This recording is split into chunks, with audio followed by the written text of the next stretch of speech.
Hello student, मैं doctor Abha Singh, assistant professor Jain Vishva Bharati university Ladnun. हमारा जो आज का टॉपिक है वो करिकुलम स्टडी जो पेपर चलता है एमएड और बीएड दोनों में, उसका एक टॉपिक है इसके पाठ्यक्रम निर्माण के आधार जो हैं उसमें दार्शनिक आधार। हम जब दार्शनिक आधार की बात करते हैं तो दर्शन की कई शाखाएं हैं। हम एक एक अलग अलग लेक्चर्स में अलग अलग दर्शन की शाखाओं के बारे में बात करेंगे। सबसे पहले हम बात करते हैं कि दर्शन शास्त्र क्या है। इसमें जो H.T. जॉनसन हैं वो कहते हैं कि दर्शन शास्त्र को जीवन की आधारभूत समस्याओं के उत्तर प्राप्त करने और मानव जीवन को सार्थक बनाने के लिए किए जाने वाले अध्ययन के रूप में परिभाषित करते हैं। अर्थात जीवन की समस्याओं को का जो समाधान ढूंढना है उसको वो दर्शन है। दर्शन का संबंध जीवन बोध और जीवन मूल्यों से होता है। जीवन मूल्य सभी में पाए जाते हैं, हर मानव में, हर राष्ट्र के निवासियों में, हर संस्कृति में जीवन मूल्य पाए जाते हैं, किंतु ये कुछ शाश्वत जीवन मूल्य होते हैं और कुछ समय परिस्थिति के अनुसार बदलने वाले होते हैं। जो शाश्वत सत्य हैं वही जीवन आदर्शों की बात आदर्शवाद करता है कि जो देश काल और परिस्थितियों के अनुसार नहीं बदलते। अगर हम पाठ्यक्रम को देखें तो पाठ्यक्रम का जो मेरुदंड है वो दर्शन ही है, रीढ़ की हड्डी, बैकबोन अगर हम कहें तो किसी भी पाठ्यक्रम के निर्माण का आधार जो है वो मेरुदंड जो है वो दर्शन है। क्या पढ़ाया जाए और क्यों पढ़ाया जाए, इस प्रश्न का उत्तर व्यक्ति और समाज जो है वो दर्शन के आधार पर ही देता है। निश्चित आदर्शों और शैक्षिक लक्ष्यों की प्राप्ति को ध्यान में रखते हुए पाठ्य सामग्री का संकलन किस प्रकार से किया जाए, यह जानकारी हमें दर्शन से प्राप्त होती है। किसी भी विषय की उपयोगिता और अनुपयोगिता समाज और व्यक्ति के दर्शन के आधार पर ही निश्चित होती है। हमारे जो महान दार्शनिक प्लेटो हुए हैं उन्होंने भी कहा है कि कहानियों को न पढ़ाने की वकालत नहीं की। उन्होंने कहा है कि वो सत्य और केवल सत्य से परिचित कराना ही जो है ये पाठ्यक्रम का उद्देश्य होना चाहिए। दूसरी तरफ जो मैडम मौर्य मॉन्टेसरी हैं वो जो है कहानी को महत्वपूर्ण मानती हैं। वो कहती हैं कि कहानी के थ्रू बताइए तो बच्चों में मूल्यों का विकास होगा। तो अलग अलग दर्शन में अलग अलग बातें आधार बताया गया है पाठ्यक्रम निर्माण का, लेकिन मूलभूत रूप से ये हम कह सकते हैं कि भले शाखाएं अलग अलग हो दर्शन की, किंतु उन सब ने पाठ्यक्रम निर्माण के लिए जो आवश्यक तत्व हैं, जो समाज से, जो व्यक्ति के संपूर्ण विकास से संबंधित तत्व हैं, उन्हीं का उल्लेख करते हैं कि पाठ्यक्रम के अंतर्गत केवल विषय वस्तु नहीं आनी चाहिए, अपितु विद्यार्थी के जीवन से संबंधित, उसके अनुभवों से संबंधित सभी पक्षों का समावेश होना चाहिए। अब हम विभिन्न दार्शनिक विचारधाराओं को देखते हुए हम कह सकते हैं आदर्शवाद के अनुसार, प्रकृतिवाद के अनुसार, प्रयोजनवाद के अनुसार, यथार्थवाद के अनुसार और अस्तित्ववाद के अनुसार पाठ्यक्रम कैसा होना चाहिए। तो आज के लेक्चर में हम सबसे पहले पढ़ेंगे कि आदर्शवाद के क्या कहता है पाठ्यक्रम के बारे में। आदर्शवाद के अनुसार पाठ्यक्रम निर्माण किस प्रकार से किया जाना चाहिए, पाठ्यक्रम निर्माण के क्या उद्देश्य होने चाहिए, पाठ्यक्रम निर्माण के क्या आधार होने चाहिए। तो आदर्शवाद जो है वो सबसे प्राचीन विचारधाराओं में से एक है, दर्शन की सबसे प्राचीन विचारधाराओं में से एक है, और ये यहाँ आदर्श से मतलब विचारों से है। दर्शन में आदर्शवाद आदर्शों की व्याख्या तो करता है, किंतु वह उसका मुख्य विषय आदर्श नहीं विचार है। आदर्शवाद के अंतर्गत विचारवाद या प्रत्ययवाद की भी चर्चा की जाती है, किंतु आदर्शवाद शब्द का प्रचलित अर्थ जो है वो विचारवाद के स्थान पर इसी प्रयोग में किया जाता है कि यह जो है आदर्शों की बात कर रहा है। आदर्शवाद दर्शन प्रमुख रूप से धार्मिक विचारों और मान्यताओं पर विश्वास करता है। अगर हम ये कहें कि बच्चों में हमें वैल्यूज अगर डेवलप करनी है तो उसे धर्म की शिक्षा दी जाए, क्योंकि धर्म कोई भी हो, वो हिंदू धर्म हो, मुस्लिम धर्म हो, सिख हो, ईसाई हो, हर धर्म मानवीय मूल्यों की बात करता है और पाठ्यक्रम का उद्देश्य भी बालक में मानवीय मूल्यों का विकास करना ही होना चाहिए। हर धर्म समाज के आदर्श रूप की ही व्याख्या करता है कि एक समाज में कैसी परिस्थितियां होंगी जब सभी समाज के वर्ग जो हैं वो उन सबका समुचित विकास हो सकेगा। वो कोई भी धर्म हो, वो हिंदू हो, मुस्लिम हो, सिख हो, ईसाई हो, कोई भी पारसी हो, लेकिन इन सब धर्मों के उत्पत्ति का और इनके विकास का, इनके पीछे इनके जो अनुयायी हैं, इनको फॉलो करने का एक ही वजह थी कि ये सभी विचारधाराएं जो हैं वो मानवता की बात करती हैं कि मानवीय मूल्य क्या होने चाहिए, एक समाज को कैसा होना चाहिए, एक व्यक्ति के क्या कर्तव्य होने चाहिए, एक समाज के क्या कर्तव्य होते हैं, एक व्यक्ति के क्या अधिकार है, एक समाज के अपने क्या अधिकार हैं, क्या सीमाएं होनी चाहिए। ये सभी पक्ष जो हैं, ये सब जो है वो व्यक्ति के संपूर्ण व्यक्तित्व के विकास से संबंधित होता है। इसलिए आदर्शवाद जो है वो धार्मिक विश्वासों एवं मान्यताओं को महत्व देता है। आदर्शवाद कुछ शाश्वत मूल्यों में विश्वास करता है और इन्हीं मूल्यों को अपने जीवन में पाठ्यक्रम में प्राथमिकता देने की बात करता है।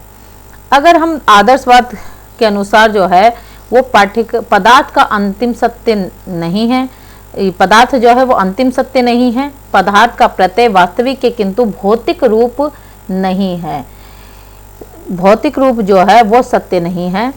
हम जब आदर्शवाद कहता है कि क्योंकि विचार एक प्रत्यय में स्थायित्व होता है, ये शरीर नश्वर है अतः असत्य है, आत्मा अनश्वर है अतः सत्य है, मानव का लक्ष्य इसी अनश्वर अजर अमर एवं अपरिवर्तनशील आत्मा की प्राप्ति होना चाहिए। अर्थात ये जो मनुष्य का लक्ष्य है वही शिक्षा का भी लक्ष्य होना चाहिए। अर्थात शिक्षा का लक्ष्य जो है वो मोक्ष की प्राप्ति होना चाहिए। दर्शन जो कहता है कि आप पढ़ा रहे हो, जो भी आप पढ़ा रहे हो वो उसके संपूर्ण जीवन से संबंधित होना चाहिए। जहाँ वह उसके प्रारंभिक समय में उसको किसी व्यवसाय के योग्य बना रहा है, उसे समाज के अनुकूल होने के योग्य बना रहा है, वहीं शिक्षा का अंतिम उद्देश्य मोक्ष की प्राप्ति होना चाहिए।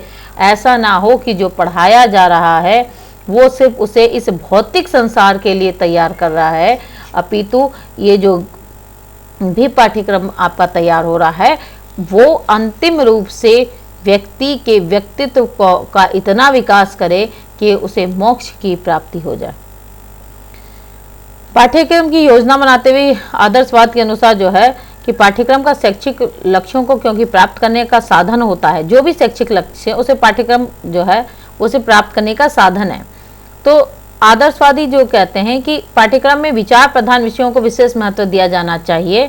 इन विषयों के माध्यम से ये प्रयास किया जाता है कि सभी मूल्यवान विचारों को छात्रों के सम्मुख रख दिया जाए, उसमें से विद्यार्थी जो है वो अपने विवेक से उसका उपयोग करे। पाठ्यक्रम की योजना बनाते वक्त छात्र के वातावरण की उपेक्षा नहीं करनी चाहिए। यह आदर्शवाद कहता है कि जो भी पाठ्यक्रम बनाया जा रहा है वो उसके समाज के अनुकूल होना चाहिए। वो जिस समाज में रह रहा है बालक, उस समाज के आदर्शों के अनुरूप ही उसे शिक्षा दी जानी चाहिए। अतः उसकी शिक्षा किसी काम की नहीं रहेगी, क्योंकि शिक्षा प्राप्त करने के बाद विद्यार्थी कहाँ जाएगा, उसी समाज का हिस्सा बनेगा ना। तो जब उसी समाज का हिस्सा बन रहा है तो उसका जो शिक्षा का जो उद्देश्य होना चाहिए वो उस समाज के अनुरूप होना चाहिए, उस समाज के आदर्शों के अनुरूप होना चाहिए। आज देखिए हमारे यहाँ अलग अलग प्रकार के समाज हैं, कहीं लोकतंत्रात्मक समाज हैं, तो कहीं पे वो भी है, तानाशाही भी कह सकते हैं, रूढ़िवादी समाज भी होता है। तो ऐसे में आपका पाठ्यक्रम कहीं ना कहीं आपकी मान्यताओं से प्रभावित होता है। ये देख लीजिए कि छोटा सा उदाहरण है कि हमारे यहाँ जैसे ही सत्ता बदलती है, राजनीतिक दल बदलते हैं, केंद्र में जैसे ही कोई सरकार आती है वो सबसे पहले हमारे करिकुलम में कुछ चैप्टर्स को चेंज करवा देती है जो उनके अकॉर्डिंग नहीं होता है। अभी हमारे यहाँ बहुत करंट में बड़ा मुद्दा चल रहा है, वीर सावरकर को के नाम के आगे से वीर हटा दिया गया ना, तो ये हुआ कि वीर सावरकर वीर क्यों हटाया गया, राजस्थान की किताबों में है।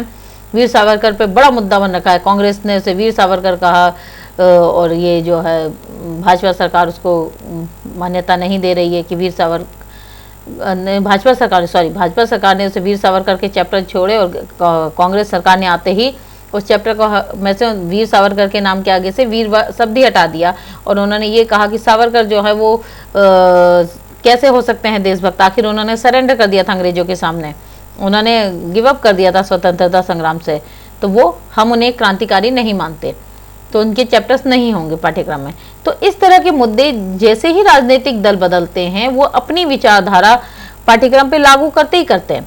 अब देखिए 2020 की शिक्षा नीति आई है, नई शिक्षा नीति आई है।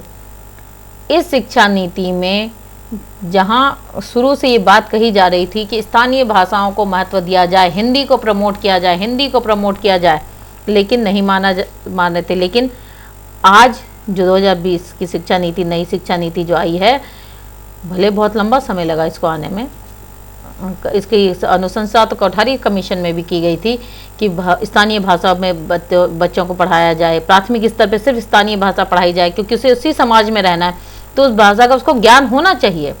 संस्कृत को इम्पोर्टेंस दी जाए। अब देखिए पाठ्यक्रम में संस्कृत को त्रिभाषा सूत्र में ऑप्शनल डाल दिया था, आप रखना चाहे तो रखिए वरना मत रखिए।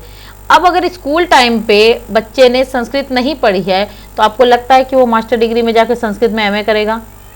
और अगर वो संस्कृत में एमए नहीं कर रहा है, मान लीजिए कि संस्कृत को किसी कई क्षेत्रों से हट ही गई, जो स्थानीय क्षेत्रों में जब त्रिभाषा सूत्र लागू किया गया तो लोगों ने अपने यहाँ पर इंग्लिश, हिंदी और एक अपनी क्षेत्रीय भाषा को रख दिया। लेकिन हमारे जितने भी प्राचीन ग्रंथ हैं उनकी भाषा तो प्राकृत संस्कृत ही है। तो ऐसे में प्राकृत संस्कृत भाषा अगर विद्यार्थी नहीं पढ़ेगा तो क्या इतिहास का सही से विश्लेषण कर पाएगा? अगर बच्चे को इतिहास अच्छे से पढ़ाना है तो उसको संस्कृत पढ़नी पड़ेगी, वो तभी अच्छा रिसर्चर बन पाएगा, वो तभी हमारे प्राचीन ग्रंथों की सही से व्याख्या कर पाएगा, अगर वो उस लैंग्वेज को अच्छे से समझेगा। अगर वो उस लैंग्वेज को ही नहीं समझ पा रहा तो वो क्या उसकी व्याख्या करेगा? कैसे वो हमारे इतिहास को व्याख्यात करेगा? फिर इतिहास की व्याख्या वैसे ही होगी जैसे अंग्रेजों ने लिखी थी, वो उसी को पढ़ेगा, उसी को समझेगा। अपने आप जो ओरिजिनल बुक्स हैं, जो ओरिजिनली हमारे जो साहित्य हैं, ऐतिहासिक स्रोत हैं, उनका वो इंटरप्रिटेशन नहीं कर पाएगा, उनको वो सही से व्याख्यात नहीं कर पाएगा, क्योंकि उस लैंग्वेज से नॉन नहीं है। अब यहाँ बात आ रही है कि ये कह रहे हैं कि आपको ना केवल उसे वो करना है, समाज के अकॉर्डिंग शिक्षा देनी है, समाज के लक्ष्यों के अकॉर्डिंग देनी है। वो कहते हैं कि उसे इस भौतिक संसार में भी रहना है तो उसे उन विषयों की भी शिक्षा देनी पड़ेगी जिससे वो अपनी आजीविका का चलाएगा। तो आदर्शवाद के अनुसार जो है उसके जो आध्यात्मिक वातावरण में व्यक्ति के भौतिक, नैतिक और धार्मिक और सौंदर्यानुमति संबंधी क्रियाकलाप आते हैं और समाज की आवश्यकताएं प्राकृतिक और आध्यात्मिक दोनों प्रकार की होती हैं। तो जब आध्यात्मिक और प्राकृतिक दोनों प्रकार की होती हैं तो आपको क्या करना पड़ेगा? आप एक तरफ उन्हें आध्यात्मिक शिक्षा दे रहे हैं, धर्म की शिक्षा की बात करी जा रही है, मूल्यों की शिक्षा की बात करता है आदर्शवाद कि उन्हें मूल्यों की शिक्षा दी जाए, उन्हें समाज की संस्कृति के अनुरूप शिक्षा दी जाए। तो वहीं वो कहता है कि उन्हें व्यवसाय उन्मुख शिक्षा भी दी जाए ताकि वो अपना सामान्य जीवन ठीक से जी पाएं। और इसके लिए वो पाठ्यक्रम के अंदर कला, साहित्य, दर्शन, धर्म, नीति शास्त्र, इतिहास, मनोविज्ञान, संगीत आदि विषयों को महत्व देने के साथ साथ प्राकृतिक वातावरण की जानकारी हेतु भौतिक, रासायनिक, जंतुशास्त्र, वनस्पति विज्ञान और भूगर्भशास्त्र, भूगोल, अंकगणित, बीजगणित, इन विषयों को भी पढ़ाए जाने की अनुशंसा करते हैं, क्योंकि वो कहते हैं सत्यम शिवम सुंदरम की अनुभूति स्वस्थ मस्तिष्क द्वारा ही की जा सकती है। जब तक मस्तिष्क स्वस्थ नहीं है तब तक किसी भी प्रकार का जो है व्यक्तित्व का विकास नहीं हो सकता। अतः जो है पाठ्यक्रम के अंदर आदर्शवाद कहता है कि पाठ्यक्रम के अंतर्गत खेल कूद, व्यायाम को भी हिस्सा होना चाहिए, पाठ्यक्रम का हिस्सा होना चाहिए। इसीलिए पाठ्यक्रम के अंतर्गत पाठ्य सहगामी क्रियाओं को रखा जाता है। इसी तरह जो आदर्शवाद है वो पाठ्यक्रम में मूल्यांकन की जब बात करता है तो वो कहता है कि वो इस तरह से होना चाहिए कि वो अपने जीवन में उन मूल्यों एवं मूलभूत आवश्यकताओं की पूर्ति करने में सक्षम हो सके। उसके मूल्यांकन का आधार जो है वो ये हो कि उसके अंदर कितने वैल्यूज डेवलप हुए हैं और वो अपने जीवन की मूलभूत आवश्यकताओं की पूर्ति किस प्रकार से कर पा रहा है। तो यह है आदर्शवाद के अनुसार पाठ्यक्रम कैसा होना चाहिए। Thank you.